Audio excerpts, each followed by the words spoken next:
మేడ్చల్ జిల్లా కుత్బుల్లాపూర్ నియోజకవర్గం సూరారం కట్టమైసమ్మ రేణుక ఎల్లమ్మ జాతర ఏర్పాట్లపై కట్టమైసమ్మ దేవస్థానం కమిటీ ఆధ్వర్యంలో సమీక్ష కమిటీ మీటింగ్కు ముఖ్య అతిథిగా Quthbullapur MLA KP Vivekananda Goud, corporator Mantri Satyanarayana, corporator Suresh Reddy, Suraram police station CI Bharath Kumar, Jeedimetla traffic police station CI Srinivasulu, GHMC water board, irrigation మరియు వివిధ శాఖల అధికారులు పాల్గొన్నారు.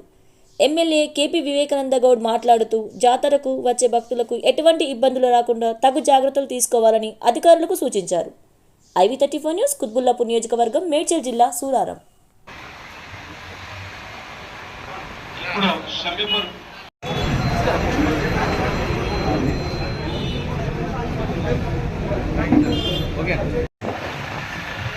గత సంవత్సరం కూడా ఒక కట్టమైసమ్మ జాతర ఎంతో వైభవంగా బ్రహ్మాండంగా నిర్వహించాం.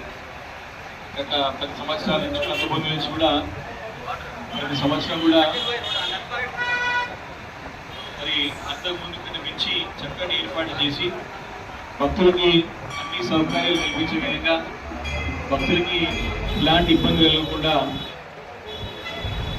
VIP మూమెంట్ ఉన్న సాధారణ భక్తులకి ఆటంకం కలగకుండా మరి చక్కగా లాస్ట్ టైం కూడా నిర్వహించడం జరిగింది.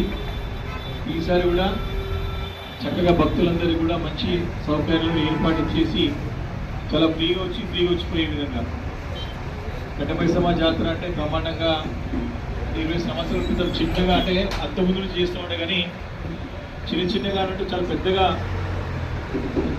ఎత్తున కొన్ని వేల మంది మరి వారం అంతా కూడా ఇంజనీరింగ్ సెక్షన్ కానివ్వండి, శానిటేషన్ సెక్షన్ కానివ్వండి, లైటింగ్ సంబంధించి కానివ్వండి, అన్ని ఏర్పాటు బ్రహ్మాండంగా చెప్పిన. లాస్ట్ టైం వాటర్ వర్క్స్ వాళ్ళు కూడా నీటి అవసరాలు ఏ రకంగా అవసరం ఉంటుందో ఏర్పాటు ఇంతకుముందే మరి స్పీకర్గా మాట్లాడినట్టు వెంకటేశ్వర గారు చెప్పినట్టు మరుగుదొడ్లు అంటే టెంపరీ మొబైల్ టాయిలెట్స్ ఏర్పాటు చేసి మరి చక్కటి సౌకర్యం కల్పించడం జరిగింది.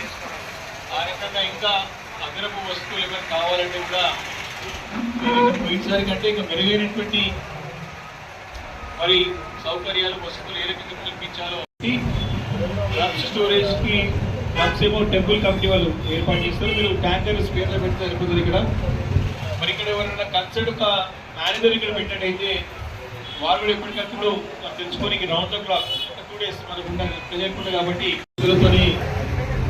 చాలా మంది భక్తులు దూర ప్రాంతాల నుంచి కూడా వచ్చి భక్తులు చెల్లించుకుంటారు. కాబట్టి అలాంటి వారికి ఎవరు కూడా ఇబ్బంది కలగకుండా చేపట్టాల్సిన బాధ్యత మనందరిపై ఉంది. కాబట్టి ఆ దిశగా మనం అడుగులు వేస్తాం.